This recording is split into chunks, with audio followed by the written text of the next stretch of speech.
Welcome to Thrive After 50 Living, the podcast for anyone ready to live well, stay strong, and enjoy every chapter that comes next.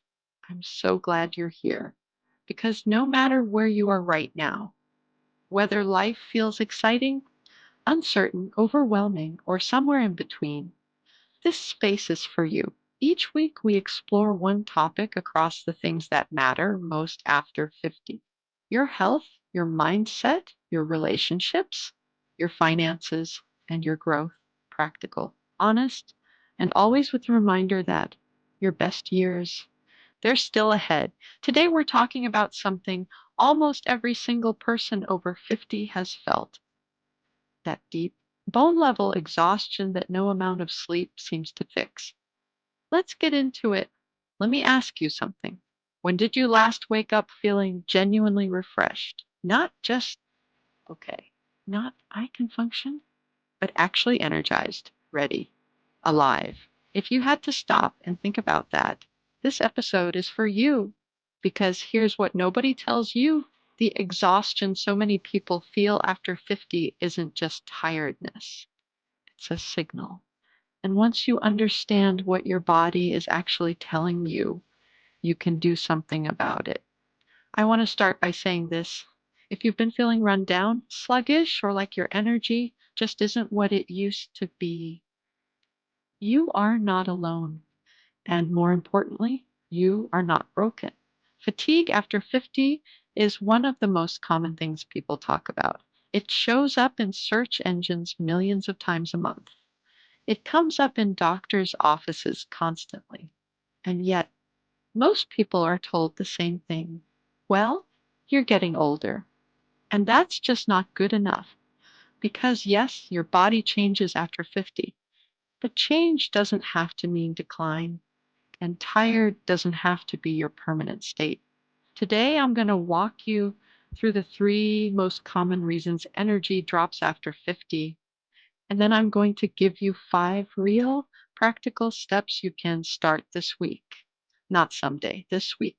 The first thing to understand is that after 50, your hormone levels, estrogen, testosterone, cortisol, thyroid, all of them start to shift. And hormones are basically your body's energy managers. When they're off, everything feels harder.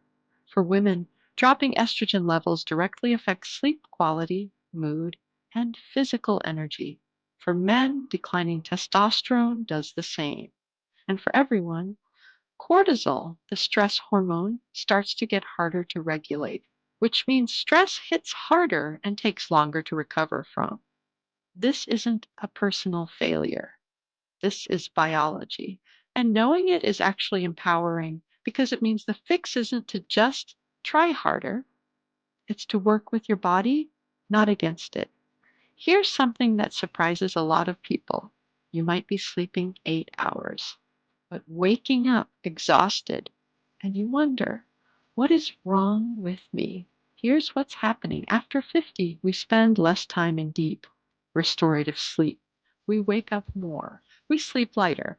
So 8 hours of light, interrupted sleep is now the same as 8 hours of solid, deep sleep. Your body simply isn't getting the restoration it used to. Add to that, many people over 50 are dealing with some level of sleep apnea, restless legs, or just the natural changes in circadian rhythm that come with age. Any of those can quietly wreck your energy without you even realizing it. This is the one most people don't talk about enough. After 50, we naturally start losing muscle mass. It's called sarcopenia, and it begins as early as your 30s, but really accelerates after 50 if we're not actively working against it. Why does that matter for energy? Because muscle isn't just for lifting things. Muscle tissue is metabolically active. It burns energy, regulates blood sugar, supports your joints, and keeps your whole system running efficiently. Less muscle means a slower metabolism, more fatigue, and less ability to handle the demands of daily life. The good news?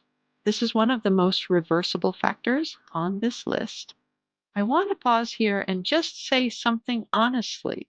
A lot of us were raised to push through, to not complain, to just keep going. And so when we're exhausted, we either ignore it or we feel guilty about it, like we should be doing more, like other people manage. So why can't we? But your energy is not a character flaw. It's not a sign that you're weak or old or done. It's information your body is asking for something, and you deserve to listen. Okay. So here are 5 things you can actually do starting this week to start rebuilding your energy. Step 1, get your blood work done. Seriously, ask your doctor to check your thyroid, vitamin D, B12, iron, and hormone levels. Low vitamin D and B12 alone can cause crushing fatigue, and they're incredibly common after 50. You can't fix what you don't know is broken. Step 2, protect your sleep like it's sacred. That means the same bedtime every night, a dark, cool room, and no screens for 30 minutes before bed.